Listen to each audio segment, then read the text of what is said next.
这场危机短期内不会结束，所以新加坡必须及早做好准备。政府也会为企业和家庭提供更多的帮助，包括把2027年1月的500元 CDC 邻里购物券提前在今年6月发放。We continue so far to have access to crude oil. We are also planning to increase our fuel reserves. It will be costly, but we think it necessary.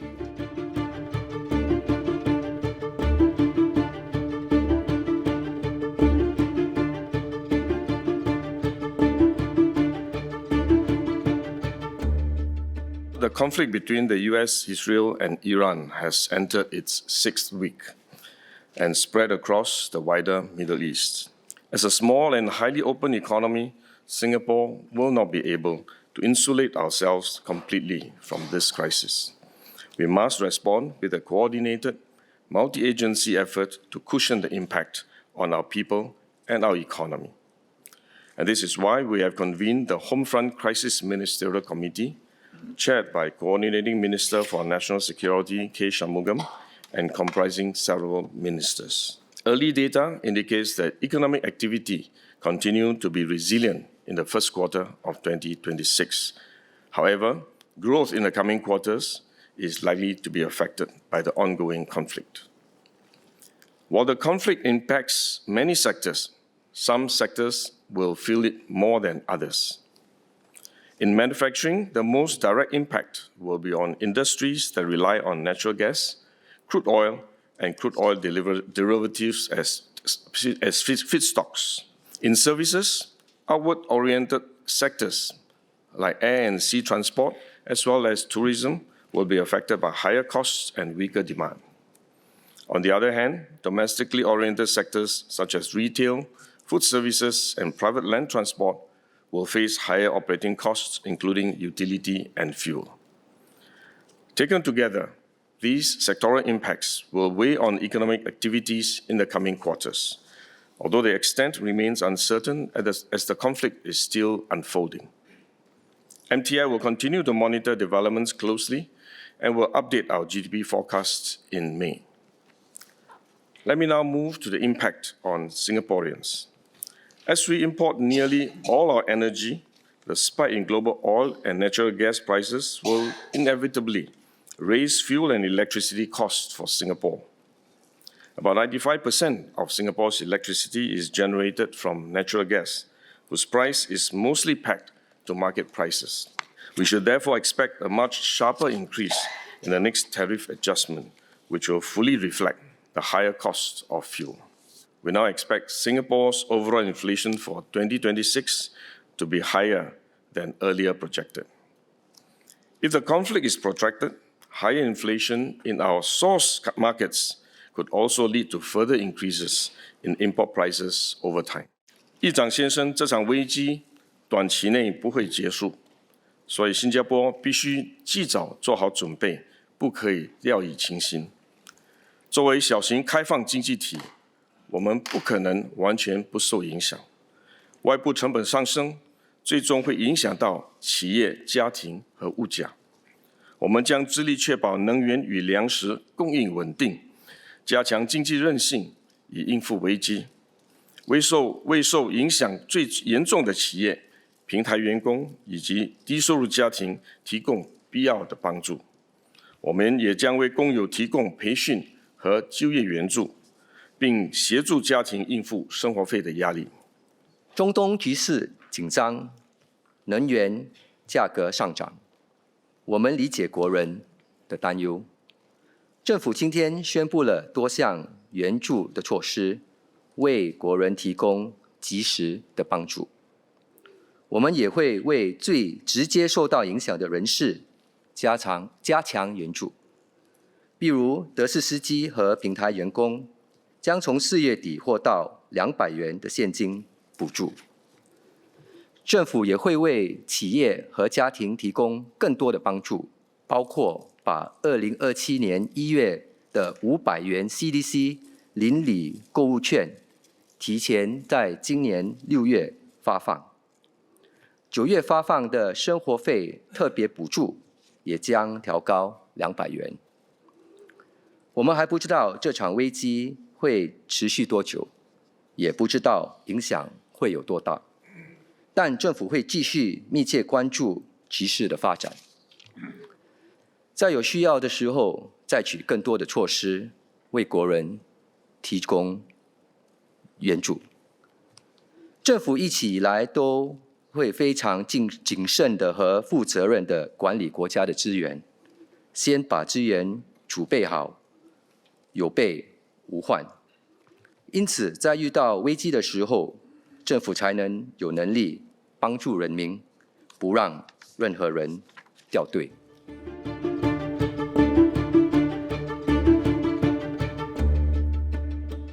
We do not think this is the right move. It is too blunt an approach, and it could also be regressive. At the same time, we want to preserve the price signals for consumers to use energy more efficiently. And more fundamentally, as an open economy, we must allow fuel prices to reflect market realities. If prices are artificially suppressed, importers may choose to divert fuel to where prices are higher, and over time, this can tighten supply and leave us worse off. Instead, our targeted approach provides direct support to those who are directly affected, and this allows us to channel more help to those who need it most. The PM asked that the HCMC be stood up some weeks ago to deal with the current crisis. The HCMC has been looking at a broad range of issues, including energy and food resilience, including supply chain resilience, resilience for other essentials, security developments, both domestic and external, and support measures for Singaporeans and public communications, and foreign affairs and our diplomatic relations. Since the start of the conflict, several countries have announced export restrictions on fuel or implemented fuel rationing measures. We have not done so far. There has been no need to do so. Global energy majors and trading companies have a sizable presence in Singapore.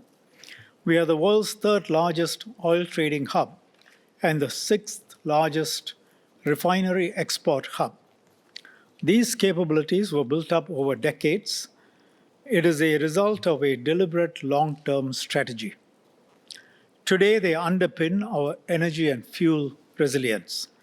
Because of this, we are deeply connected to global flows of energy, and that gives us access to diverse sources of energy and fuel supplies.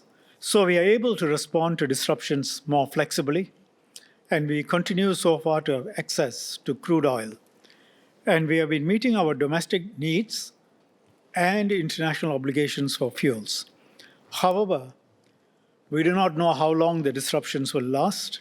We have secured crude oil supplies from alternative sources, but the pricing is different. We have to pay prevailing prices, which are much higher. Brent crude has surged as high as 70% since the increase in hostilities on 28 February. Singaporeans are feeling the impact in higher prices as fuel and energy costs rise. Prices are likely to remain high even after hostilities cease. Even if the Straits of Hormuz fully reopens tomorrow, global oil and gas export capacity will not return to pre-conflict levels quickly. In the broader term, we are concerned about broader disruptions to global supply chains, which can affect goods critical to Singapore's economy and essential services. As for electricity, we have taken steps to reduce risks to disruption of our supplies to meet our electricity needs. We have fuel reserves. These reserves comprise a mixture of natural gas and diesel. Some are owned by the government, some are owned by power generation companies. We are also planning to increase our fuel reserves. It will be costly, but we think it necessary. We have so far not tapped on our fuel reserves, nor have we implemented fuel rationing. We are a major refining center. When countries began imposing controls on the export of fuel, many asked us if we would still be able to supply them with refined fuel products. Some of these countries supply crude oil and other essential products to us. In turn, we supply them with refined products which they need. This creates a mutual interdependence. It keeps Singapore relevant in the international energy trade. And this has enabled us to have continued access to crude oil. In the medium to long term, we are assessing other sources of energy to diversify our fuel mix. One potential source is nuclear energy. Advanced nuclear energy technologies have the potential to provide safe, reliable, and clean baseload power. But adopting nuclear energy requires very serious consideration. It needs to be studied very carefully to ensure that it is safe for deployment in or around Singapore. Let me now turn to food security. Our primary concern is with inflationary pressures on our food products. Natural gas is a key feedstock for fertilizers. With disruptions to gas supply, fertilizer prices will go up. Food crops and animal feed will therefore cost more, and the prices of our imported food products will rise. As fuel costs go up, it will also cost more to transport and store food products. Singapore maintains strategic food stockpiles. However, we are only able to maintain stockpiles of essential food types. Singaporeans should be prepared for supplies of some foods from some countries to be unavailable and will have to exercise flexibility in choosing alternatives. So in conclusion, the HCMC will continue to closely monitor the situation. We will respond as a whole of government to take care of Singapore and Singaporeans. We will work together to get through the crisis and emerge stronger, as we always have.